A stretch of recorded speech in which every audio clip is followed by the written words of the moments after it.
So let's blow these buyers myths out the water then that get talked about all the time. The first one has to be the banks aren't lending. We hear it all the time. The banks aren't lending. No one's lending to dentists.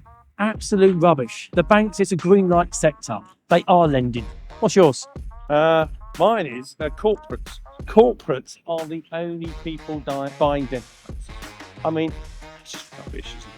I mean, we know that I would say 80% of the practices sold through Frank Taylor and Associates are to individuals. Absolutely. Not the corporates or the mini corporates or, multiple buyers. Absolutely. Completely. I think another one is the perfect practice is out there for me.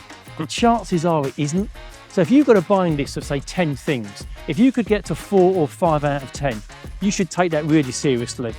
Yeah, definitely. I'll tell you another one that I hear is, it's not right. Time's not right for me. Time's not right.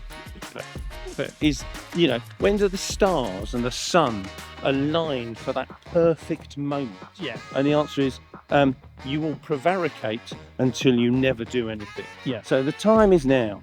The time is now. Commit, do it, or don't do it. Yeah. But don't try to blame the fact that the time's just not right. Yeah.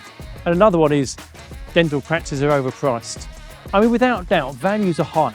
You'd be a fool not to acknowledge that values are high. Mm-hmm. However, practices are being sold every day. So if they're overpriced for you, that's okay. Don't buy. But there are people who are buying on the current value. So they're not overpriced. They are still being bought and sold for those values. So true. I'll tell you the other one that I personally, I don't know if loathe is too strong a word, but the people who say, well, I'll tell you what I'll do. I'll pay a price now, and when we get to near exchange, I'll just knock a bit off and renegotiate the price.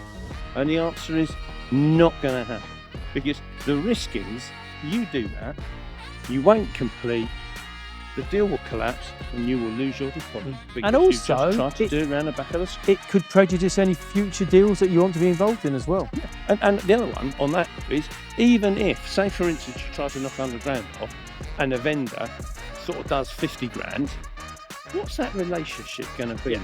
It's not good tactic. No load. I think load. I'm safe. Go with in low. low. I think Go low. in low. Yeah.